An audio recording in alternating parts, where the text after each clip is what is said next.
शिवाय। हाँ, आस्थावान सज्जनों, भगवान शिव के अवतार महाकाल भैरव का जन्म दिवस जयंती मार्गशीर्ष कृष्ण पक्ष अष्टमी को पड़ती है और इस बार वह 5 दिसंबर को आ रही है। तो जैसे कि आपने इसके पूर्व हमारे बहुत से वीडियो देखे, अभी कार्तिक के माह में लगभग 4-5 वीडियो बहुत आप लोगों ने पसंद किए। समय समय पर हम आपको लाभ पहुंचाने के लिए कुछ टोटके बताते हैं और भगवान के भजन हेतु उनकी भक्ति के लिए कुछ पुराणों की कथा भी आपको सुनाते रहते हैं लगातार। आज हम आपको महाकाल भैरव अष्टमी, काल भैरव महाअष्टमी पर कुछ उपाय बताते हैं। एक है शत्रुओं को नाश। हम ऐसा कौन आदमी है जिसके पीछे शत्रु नहीं पड़े हैं? कुछ गुप्त रूप में है, कुछ प्रकट रूप में है। आप जब भी कोई तरक्की करते हैं, अपने जीवन में उन्नति करते हैं, तो अपने आप आपके शत्रु पैदा हो जाते हैं। और कुछ तो ऐसे हैं कि जे बिन काज दाहिने बाए, बिना कारण आपको परेशान करते हैं। ऐसे लोगों को ऐसे निपटने के लिए हमारे सामने प्रस्तुत हैं भगवान काल भैरव। और काल भैरव के बारे में आप जानते हैं कि उनकी सेवा करने से, उनकी पूजन करने से, स्मरण करने से जादू टोना, भूत प्रेत, बाधा, दुश्मन और हर प्रकार की सफलता पाने के लिए हमें उनका भजन करना चाहिए।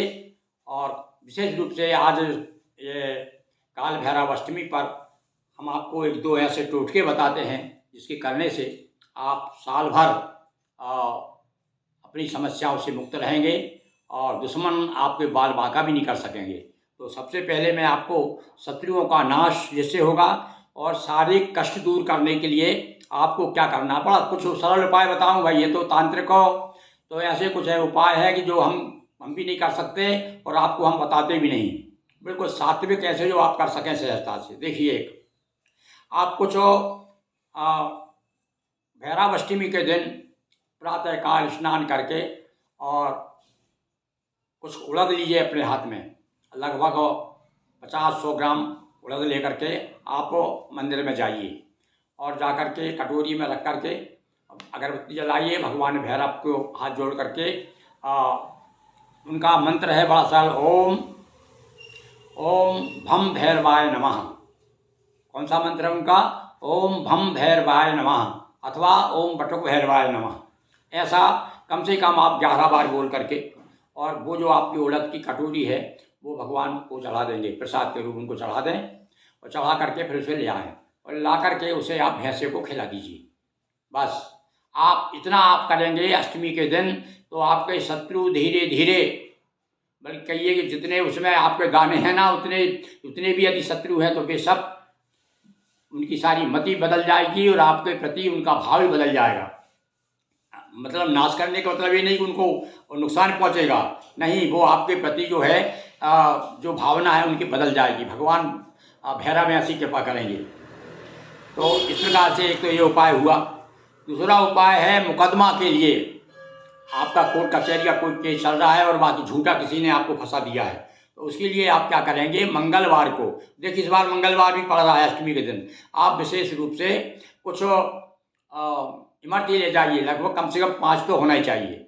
इमरती ले जा करके भगवान को भोग लगाइए और भोग लगा करके वहाँ रख करके आ जाइए, बस मंदिर में चढ़ा के आ जाइए। तो आप ये काम करेंगे उस दिन अष्टमी के दिन, तो निश्चित रूप से मुकदमे में आपको विजय होगी।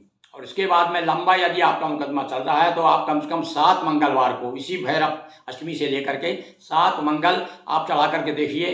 और पहले आप हाथ में लेकर के, इमरती लेकर के अपनी मनोकामना, अपनी समस्या और भगवान के सामने, भैरव भगवान के सामने कहेंगे कि हे नाथ, आप जो है मुझे इसमें विजय दिलाइए, मैं आपके शरण में हूँ। ऐसा कह के आप भोग लगा के जाइए और फिर देखिए आप आनंद।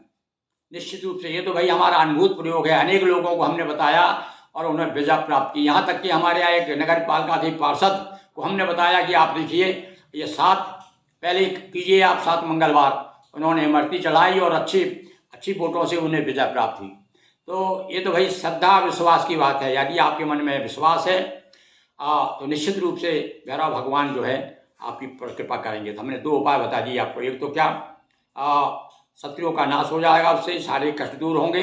कुछ उड़द लेकर के आप चढ़ा देंगे और उड़द को ले आएंगे, उसके बाद भैंसों को खिला देंगे वो। और दूसरा ये है, इमरती चढ़ा के आ जाएंगे। और एक तीसरा जो है, ये अपने घर के लिए भाई, घर की सुरक्षा के लिए आप एक धागा लीजिए, काला धागा। काला वैसे तो कहीं कहीं काले धागा जो है वहीं मंदिर में पुजारी भी देते हैं आपको, तो यदि वो देते हैं तो अच्छी बात है, वो सिद्ध करके दे देते हैं वो आपको। आप उसको ले आइए और माथे से लगाइए और घर लाकर माथे से अपने हाथ में बांध लीजिए या घर में रखिए। उससे भी क्या है, भूत प्रेत अभिचार नाटक ये सब घर में कभी प्रवेश नहीं करेंगे। तो इसके लिए अपन क्या करें, हर जगह तो काला धागा आपको मिलेगा नहीं मंदिर से।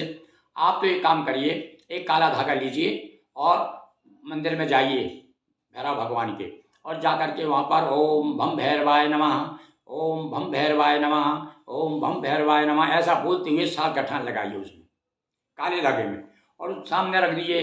उनको छुआ दीजिए थोड़ा सा भैरव भगवान को, और छुआ करके और बस माथे से लगा के ले आइए। आप उसके पर्स में रखिए या तो अपने घर में रखिए, या चाहे तो आप अपने हाथ में कलाई में बांध भी सकते हैं। इससे क्या होगा, उससे आपको जादू टोना भूत प्रेत बाधा नकारात्मक जो शक्तियां हैं वो कभी आपके पास में नहीं आएगी। तो ये 3 उपाय मैंने आपको बताए, और निश्चित रूप से इनमें से आप एक उपाय भी करिएगा तो निश्चित रूप से आपको सफलता मिलेगी। बोलिए भैरव भगवान की जय।